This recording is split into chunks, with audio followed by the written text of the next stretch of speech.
Welcome to the Lifting and Moving Patients Chapter 8 lecture. This is from your Emergency Care and Transportation of the Sick and Injured textbook.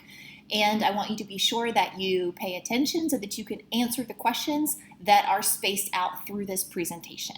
You can stop and start if you need to. You can always come back to it later. It will save your place, but you will need to answer all the questions and complete the entire video. So we're going to talk about EMS operations.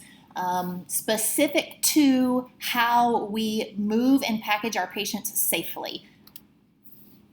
So as you are working on an ambulance or running first responder calls, you will have to move patients from the location where you first encounter them, sometimes to a safer or more accessible location for treatment, and then again into the ambulance, and then you will move them from the ambulance into the hospital on arrival at the hospital. We want to make sure that we are moving patients in a way that is safe for the patient and also a way that is safe for us as responders so that we are able to have a long and successful career, so that our backs stay healthy, and so that we don't cost any insurance claims or workman's compensation claims for our employer. So it's very important that we have a good knowledge of body mechanics, the way that we stand, the way that we move, the way that we lift, and also a good knowledge of how to choose which lift is appropriate or which piece of equipment is appropriate for which patient, which situation, and make sure that we secure the patient in a way that is safe for them. We also want to be conscious of communicating well with the other responders we're working with, whether it is first responders, firefighters, police officers, other EMTs, or emergency medical responders. We need to make sure that we're providing good, strong scene leadership, but also doing it in a way that is appreciative and kind, so that we are actively participating in the lifting and moving of the patient, and we are appreciative of all of the other responders who are working with us. So we want to provide good leadership as we're directing these lifts and moves for our patients as well. The first piece of equipment we're going to talk about is the wheeled stretcher. You will be practicing with this in your classroom. This particular stretcher in the picture is a striker stretcher. It's very commonly used in many ambulances across the country. This is a pretty recent piece of equipment. You might see this when you're doing clinical ride time or when you go to work at your first job. You may hear it called a gurney or an ambulance stretcher. If you're from up north or the upper Midwest, you might hear it called a cot. But when you're answering test questions, you're going to see it as a wheeled ambulance stretcher. This device is especially good for getting the patient loaded into the ambulance, and you'll notice it has wheels, so it's going to be great for surfaces that do not involve stairs. They're pretty level. It does well on sidewalks, on floors. It does okay on through grass or dirt. It does not do well in sand or gravel. It buries down. So you want to think about a fairly smooth surface that you're going to be able to roll this patient. The stretcher itself weighs between 40 and 145 pounds. So a stretcher that's just a simple stretcher that's lifted manually by responders is going to weigh more 40 or 50 pounds. A stretcher that is pneumatic or hydraulic that has a button where it power lifts, so it's going to raise and lower by itself, which is really nice. But that added equipment comes with weight, so you're looking at 145 pounds weight for just the stretcher. And then think about the fact that we're going to be placing a patient on that stretcher who weighs an average of 200 pounds. So that takes a lift from a 200-pound lift to a 345-pound lift if we were lifting that manually. So very important that we remember that this stretcher doesn't go up or down stairs. If there's any significant distance, we're going to use a stair chair or maybe a long backboard, a portable stretcher to bring the patient to the wheeled ambulance stretcher, and then we'll wheel them into the truck. So this is great for surfaces where we're not lifting it up and down stairs. We want to use this as much as possible on those areas where we can. It's very stable, helps to save our backs because we're able to roll it. And you want to make sure that you are very capable of using the stretcher on the ambulance that you staff. So you want to make sure that you know how to safely use the stretcher and how to safely secure your patient. It has a head end and a foot end. It has a metal frame to which everything is attached, and that's where you're going to use to lift. It has hinges that allow for you to elevate the head of the patient, so we would sit them up into a Fowler or semi-Fowler position. And then it has also typically has a way that you can raise the foot of the stretcher if you need to elevate a patient's feet. It will have guardrails so the patient is safely contained on the stretcher, and it will have seat belts and it's very important that we secure the patient with all of the provided straps in the way that's recommended by the manufacturer and in our protocols, so that we have both kept our patient safe and checked all of the boxes, so that if we were in an accident, the patient is safe and we don't have liability. So we always want to use all of those straps that are available. The mattress is going to be plastic fluid resistant, so it can be decontaminated and cleaned. And the stretchers also, you should be able to take everything off them, clean them with the hose, disinfect them thoroughly, so that we make sure we're not transferring any type of germs from one patient to the next. A long backboard. These are usually plastic, and they're used to immobilize patients with a suspected spinal injury or trauma. So we'll learn how to be concerned for patients who have a high mechanism of injury, that we're worried about a cervical fracture, and to make sure that we're immobilizing them and having someone hold manual stabilization right away upon entry to that scene.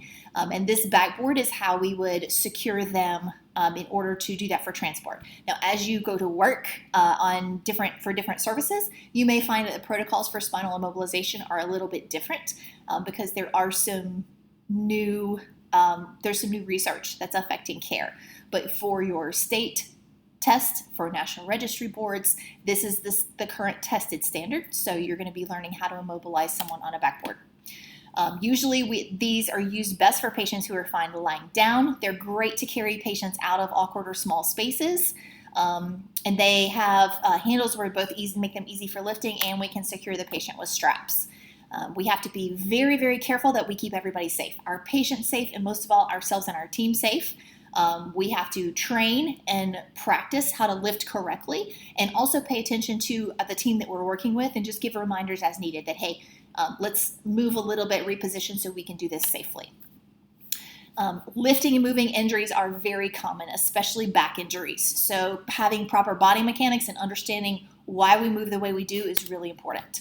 Let's talk about a little bit of anatomy. So if you think about a skeleton, you can think about the skeleton that you studied in maybe health sciences or anatomy and physiology, or if this is your first class in the medical field, you can think about the Halloween decoration, the skeleton, right? So we have the shoulder girdle and the pelvic girdle that sit somewhat on top of each other, and then we have the spine that connects all of our body together, right from our cranium down our back. Remember that your spinal column, those are the bony vertebrae that stack on top of each other. So they're going to stack on top of each other. And then inside the center of that column is your spinal cord, which carries all of the nerve communication for your body. This is how your brain talks to every part of your body and then receives information back from those sensing nerves as well. So when we think about those vertebrae, remember that they are designed to stack straight on top of each other, and they are strongest when they're able to be centered on top of each other and compress in a linear fashion. And then at the bottom of your spinal column, you have your sacrum. Those are the fused vertebrae that are at the very bottom of your spinal column, and they are also part of your pelvic girdle. So the sacrum is the strong part of your spine. It's designed to be weight-bearing, but it's only able to do its job when those other vertebrae stack on top of it in a linear fashion. So if we're lifting and moving, we keep our back straight. We use our power lift. We are going to be keeping all of that weight to our center of gravity, and we're going to be using our spine straight up and down how it's designed. If we are leaning forward or have our back bent when we lift, then we're going to be stretching our spine. So instead of those vertebrae being on top of each other where they're strong, they're going to be at an angle, and so they'll be pulled away from each other instead of compressing down on top of each other as we lift. So it's important that we remember our shoulder girdle and our pelvic girdle should center on top of each other, and we want to keep our spine straight so that those vertebrae can compress and be strong. So we want to remember that we want to hold our hands close to our legs, so we're going to pull that weight into our center of gravity, and we have very little strain when we lift that way. So think about doing wall squats, keeping your back straight against the wall, or doing like a power lift position if you've been in weightlifting. So this gentleman is the correct way to lift. He has his palms up, his knees are bent, and he is pulling the weight close into his body. As soon as he lifts just that little bit, he's going to pull that weight into his waist, and then his back will be even more straight. We do not lift while leaning forward, and you'll see a picture here in a second. We do not lift with a straight back but bent forward at the hips. So like we're not going to lean over at an angle. So this is not correct. This is what you guys want to do when you start practicing in class, but this is not right, and this will hurt your back. You can talk to any old medics that weren't careful and some who thought they were, and they'll tell you about their back injuries that have come from this. So you want to make sure that you keep those good body mechanics. So your feet should be about shoulder width apart. You want your center of gravity, you want to feel balanced and solid in your stance. You're going to hold your back upright and use your legs to do the lifting and moving. So you're going to be turning your palms up and using your legs, and your core muscles should feel tight when you lift as well, your abdominal muscles. So we're going to hold that weight close to our body. You want to make sure you have your palms up, your hands about the same width as your shoulders, all your fingers at the same angle, so your hands are going to be facing like this and holding like this as you lift up. And you want to have the weight, the part of the weight that you're holding, sitting in the palm of your hand. So you want to, doing that makes sure that you have a firm grasp on your patient, because above all, we do not want to drop our patient. Let's talk about reaching and pulling. So the lift up and down is the focus of our body mechanics, but a lot of times injuries happen when we're reaching across. So let's say we are reaching to pull a patient from a bed onto a stretcher, or we're reaching over to lift a heavy bag or the cardiac monitor or pulling it in. You want to make sure that you're using those same good body mechanics to support your back when you are doing that. I want you to specifically note here that 15 to 20 inches in front of you is the farthest that you should ever be reaching out. So if you think about your textbook, it's going to be about 11 or 12 inches. So just a little bit past that is as far as you want to be extending your arms out. You don't ever want to be stretched way out and trying to pull weight from a distance. So extending your arms no more than 15 to 20 inches. You want to alternate between moving the patient and repositioning your body. So you'll see medics moving a patient from bed to stretcher. You'll see them actually get up in the bed so that they can pull or push, or put a knee up on the stretcher so that they're moving their body as well as their arms. That way they're keeping that weight close to their center of gravity. This is a good example of safe pulling and reaching. They're keeping that patient close to their bodies. If we're going to do a drag out of a patient from one bed to the other, we want to kneel on the bed, like I was saying, make sure that we're not extending our arms any more than 15 to 20 inches. And then as the patient comes close to our knees, we'll then step out of the bed, reposition, allow the person on the other side to step into the other stretcher, the other bed, and then we'll move them a second time. So sometimes moves will occur in multiple parts so that we can keep our good body mechanics and our backs safe. It is much, much preferred to use a sheet or blanket under the patient to move the patient using that blanket. If it's not an urgent move or emergency move, that works much better than clothing.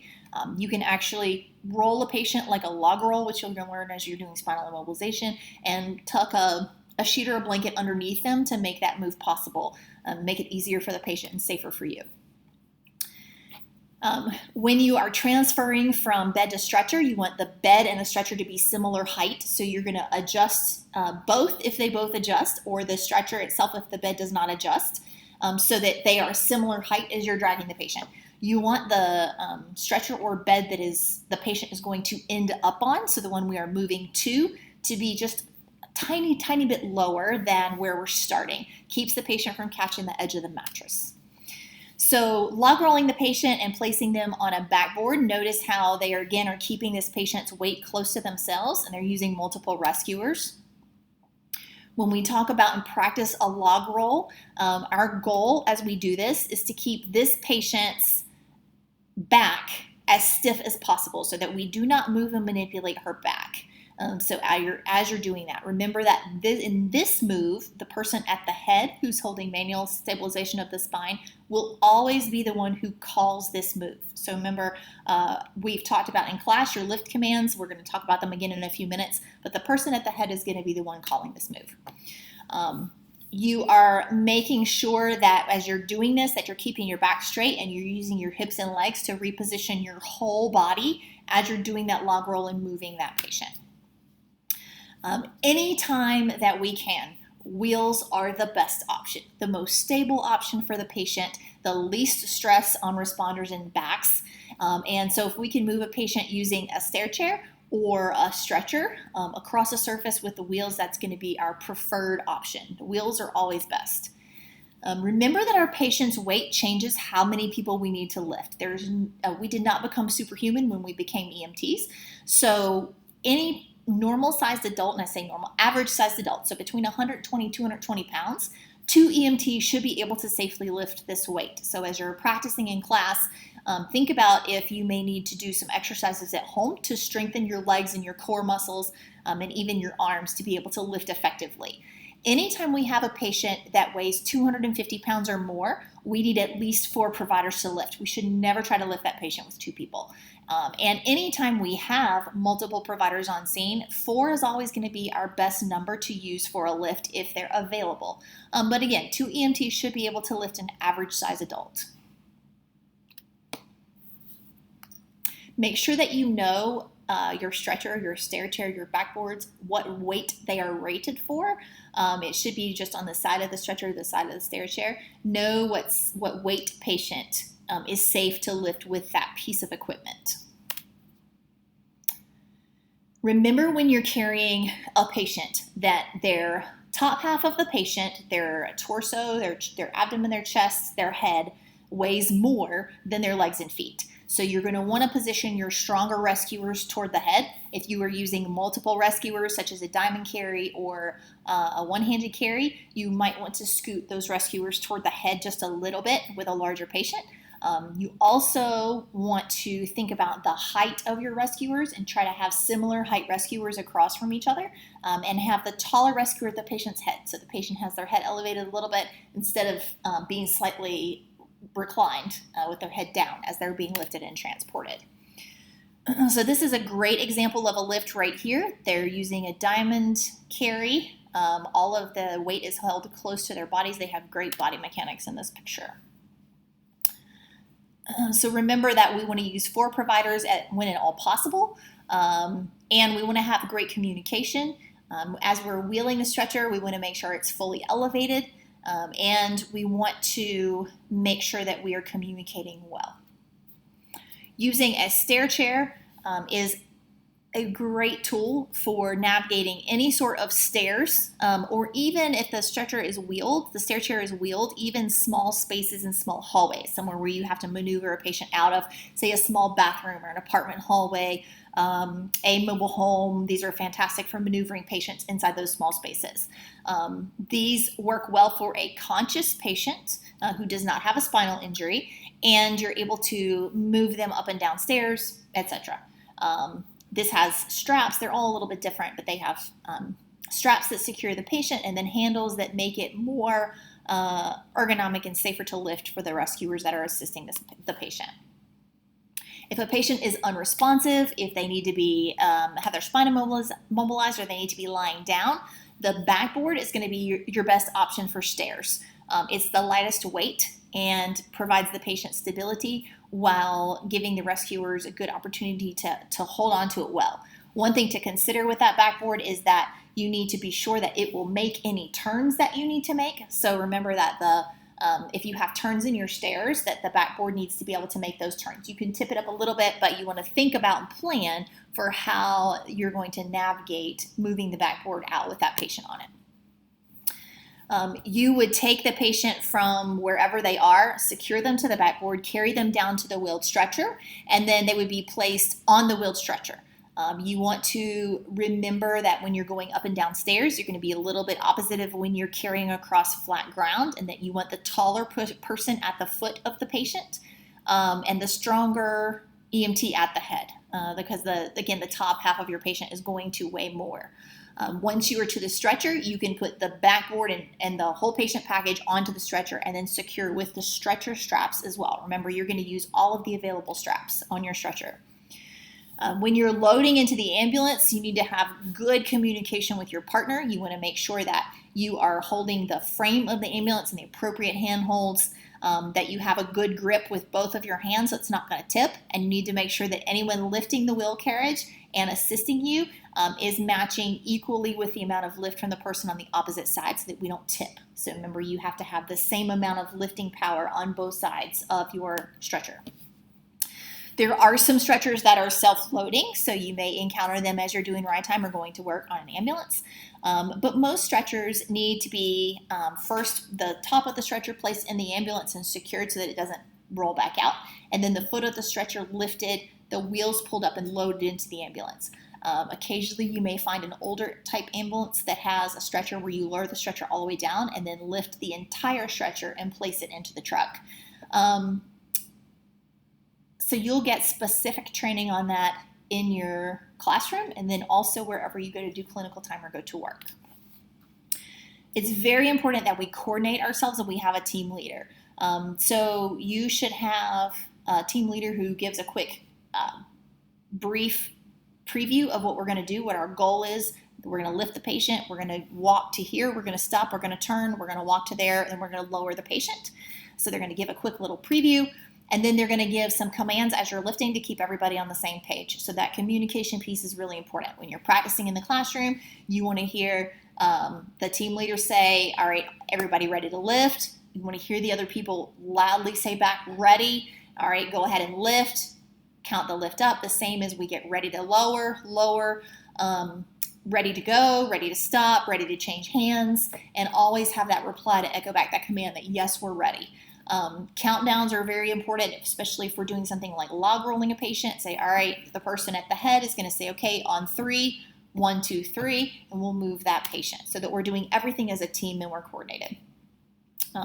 You want to plan ahead carefully so that you can choose the best lift for the situation. Every situation is different. So you want to have the best plan that's going to involve the least strain on the EMTs and the best comfort for the patient. We're going to talk about 3 different categories of moves. Emergency moves, think of them as being for when the building is on fire. Emergency moves are for when there is something that is related specifically to safety. This has nothing to do with the patient's condition. This is all about safety. If the building is on fire, someone is shooting, there's about to be an explosion, there is an imminent danger, then an emergency move is a quick evacuation. It is related to a safety issue. We are not going to assess the patient. We're not doing any patient care. We are moving the patient to a different location for safety, and then we'll begin our assessment there. If you are by yourself, you're going to try to drag or pull the patient along the axis of the body. So we're always, rather than trying to drag them from the side, we're trying to drag them from the head and shoulders in line. It's going to be the path of least resistance, the easiest to pull, and the least damage to the patient. You can use their clothes, you could use a blanket underneath them, or you could grab them by their arms and pull them out of harm's way. Here are some examples of what that could look like.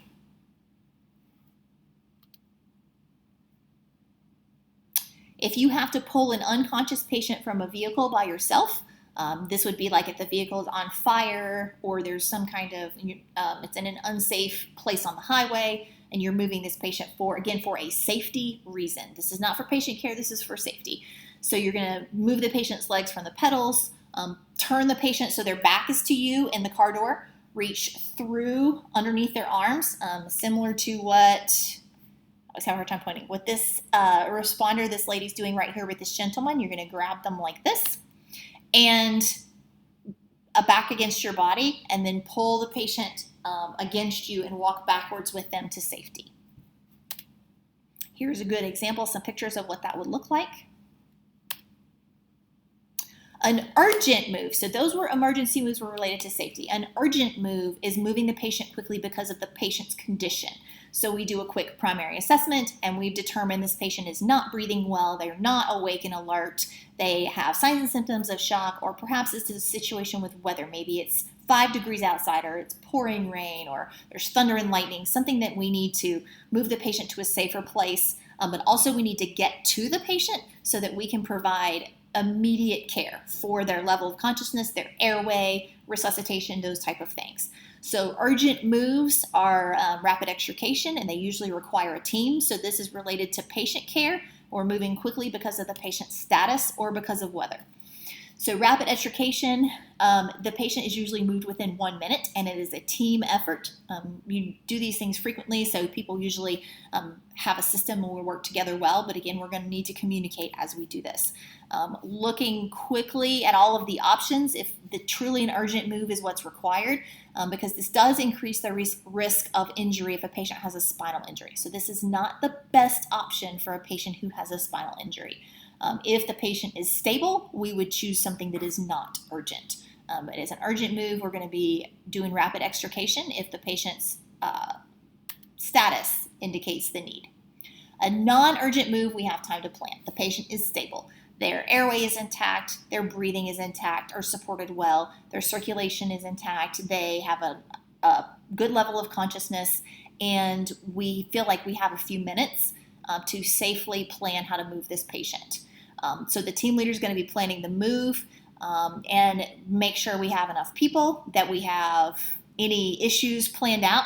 Maybe we came in the front door and there were 15 steps to the front door. Somebody might look and see, oh, hey, if we go out the back door, we only have 2 steps to the ground. So choosing the best path and the right piece of equipment. This is where you would think about the fact that the wheeled stretcher could come up to the door to the bottom of the steps. Maybe we would use the stair chair to get out to the bottom of the steps to the stretcher. We would be planning the best means for that patient.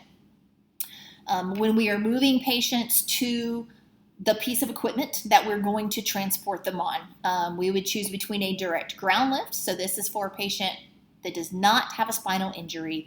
They need to be carried some distance. So we've got to get them out of a back bedroom or small bathroom, something like that. So the EMTs are going to stand side by side and lift and carry the patient. An extremity lift, this is for a patient who has no suspected spinal injury and they can lay down or sit up. This is also good for small space. One EMT is at the patient's head and one is at the patient's feet, and they're going to coordinate how they're moving the patient. This is not a good option if the patient has injuries to their extremities, because we're using their extremities to lift them. Transferring a patient from a bed or chair to the stretcher or stair chair, a direct carry. We are moving the patient, a supine patient, from the bed to the stretcher. A draw sheet method is using a sheet or a blanket to do that. And then we have the scoop stretcher, which is wonderful if a patient has fractures that cause them pain on movement, especially like an elderly patient with a hip fracture or pelvic fracture. We're able to kind of scoop them up, put them on the stretcher, and then move that scoop stretcher away so that they're resting just on the stretcher itself, but they haven't had to move or be manipulated much during that move. Older patients are called geriatrics, so our elderly population. We see them a lot. You think about the fact that older people have significant health problems. Frequently, they see us more often, and we take care of these patients all the time. So we have to think about the fact that their bones are more brittle, and they have some challenges that we need to consider as we're lifting and moving them as well. So we want to make sure that we are compassionate, that we're explaining everything to our patient, that we're helping them to not be nervous, that we're making them feel comfortable and confident in our care. And these are some examples of things that could be going on with your elderly patient. So this patient on the left has kyphosis. This is an abnormal curvature of the spine. The one on the right has spondylosis. And you want to think about the fact that if we were to place this patient with kyphosis on a backboard, the abnormal curvature of the patient's spine would touch the board and her hips would touch the board, but there would be a big gape in between where there's air. There's nothing supporting that part of the spine, and the patient's head would not touch the board either, so there would be no support to the head. The scoop stretcher is a fantastic option for these patients.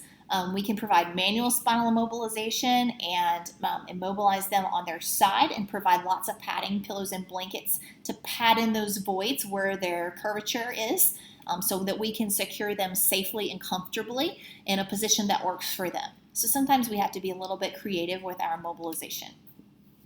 Our bariatric patients are patients who are morbidly obese. So this is about 30% of our patients.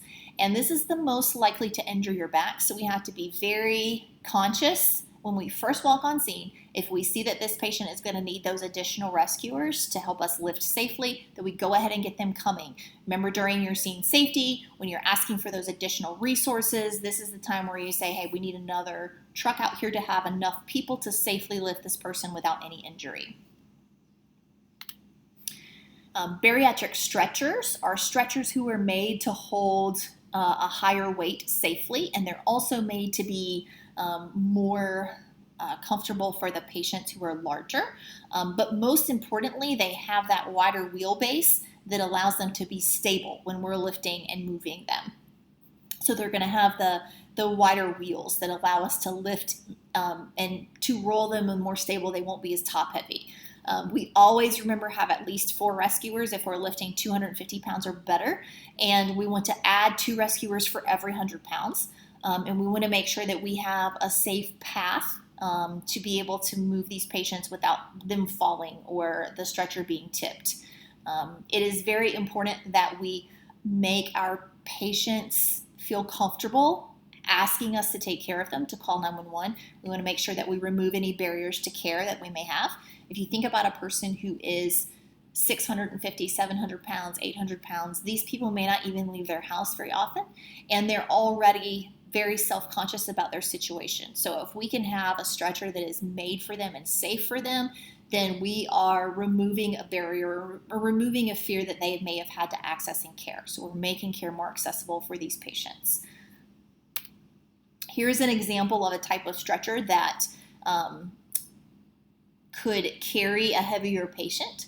So this stretcher is wider, so there's room for the patient to comfortably fit on the stretcher. It also has longer seat belts, so we don't have to have additional straps. It's very comfortable and respectful for the patient. It has the wider wheelbase for increased stability. It has the extra bars so that this stretcher could be rolled safely on the ground in the lowered position without having to lift it up, and also so that you can have multiple rescuers around the stretcher to be able to lift safely. Often these stretchers are installed in trucks that have been equipped with a winch, which is a motorized device that will pull a heavy object, and so they're able to be positioned on ramps and then pulled into the ambulance by a winch. They are often rated to hold 850 to 900 pounds. And your normal stretcher that you use day to day, normal stair chair, usually are rated at 650 pounds, sometimes 500, depending on the manufacturer. So we're definitely seeing a difference in the weight that these are able to handle. Some services will have pneumatic or electric or hydraulic stretchers that will raise and lower on their own power at the touch of a button. These are fantastic for saving your back. However, these are the stretchers that are going to weigh 150 pounds, 145 pounds, right, that we talked about in the beginning. So you want to be aware that this is not a stretcher that you're carrying upstairs and into someone's home. This is a stretcher that is going to go to the closest level access, and then you're going to need a stair chair or something else to bring the patient out. This is not something that you're going to be taking up the stairs and around the corner. Portable stretchers are a good option for moving patients that are in tight spaces but don't need to be on a hard spine board or be immobilized. You would place the patient on this and then put them on the wheeled stretcher for transport. Some of the portable stretchers will have some built-in wheels, some fold up. It just depends on what is available, where you're doing clinicals or where you work. They're usually very lightweight, so they're great for bringing patients out to those wheeled stretchers. Flexible stretchers are used in rescue situations, confined spaces. This particular one in this picture, I believe is called a sked, and it's being used specifically in this picture because it's one of the few devices that is both a stretcher patient movement device, and it is rated for lifting as well. So this is rated to safely lift with a hoist or a mechanical advantage. It can secure patients. So you can see the patient's feet are kind of poking out the end right here of the stretcher, and they're secured, and then they're being either lowered or lifted depending on the situation. So it's good for confined spaces. We used it when I was in trench and confined space rescue for like moving patients out of building collapses and like out of manholes, things like that, specifically because of its lifting ability. This does not provide spinal immobilization. So if your patient needs spinal immobilization, you would need to put a vest-like device on the patient like a KED or an XB1 inside the sked. This is not a spinal immobilization device. This is a spinal immobilization device. So this is a vest-like device. This particular one is called a KED, and it's named a Kendrick extrication device. It's named after its designer. There's also one that maybe you may see in use called an XB1. They function very much the same way. But this vest-like device is fantastic when you have a non-urgent move, so a patient who is stable, they have an airway, they're breathing, they're alert, but they need their spine immobilized before they're moved. So this would be, we could place it on a person who's been in a car accident, on a person who's had a fall. We need to lift and move them out of somewhere. So this is great for immobilizing someone who we really need to be very careful with their C-spine. These also work very well for patients who are claustrophobic and need to be have their spine immobilized. So patients who can't be tied down, this works very well because they're able to be secured and still sit up and have their arms free once the device is in place. A vacuum mattress is an alternative to a backboard, so it's placed underneath the patient, then the air is removed and it molds around the patient and holds them in that position. These are very comfortable, so you may see those in use by services. This right here is a Stokes basket. It is used for rescue, so the patient could be placed on a backboard and then placed in this basket, or placed in this basket and have a web seat made for them so that they could then be like laced up in the basket like a shoelace with ropes and secured so that they can't fall out. And then they could be carried up a hill, pulled up a hill, hoisted with a mechanical advantage, maneuvered however they needed to be rescued. Again, this patient would have to be placed in spinal immobilization before being placed in the basket. The scoop stretcher is wonderful for those patients that are in pain, your hip fractures, pelvic fractures, the patients that we talked about, like with the kyphosis, the curvature of the spine, because we can put it around the patient, scoop them up with minimal movement, put them onto the stretcher, then we're going to take the scoop stretcher away. It is hard metal. We do not want to leave a patient laying on this, but we're going to scoop them up, put them over on the stretcher, take the stretcher away, the scoop stretcher away, and then we have relocated them with minimal movement and the most comfort for those patients. A neonatal isolette is something that you would see in a mobile intensive care transport situation, and this is the warming device that's used for infants and neonates.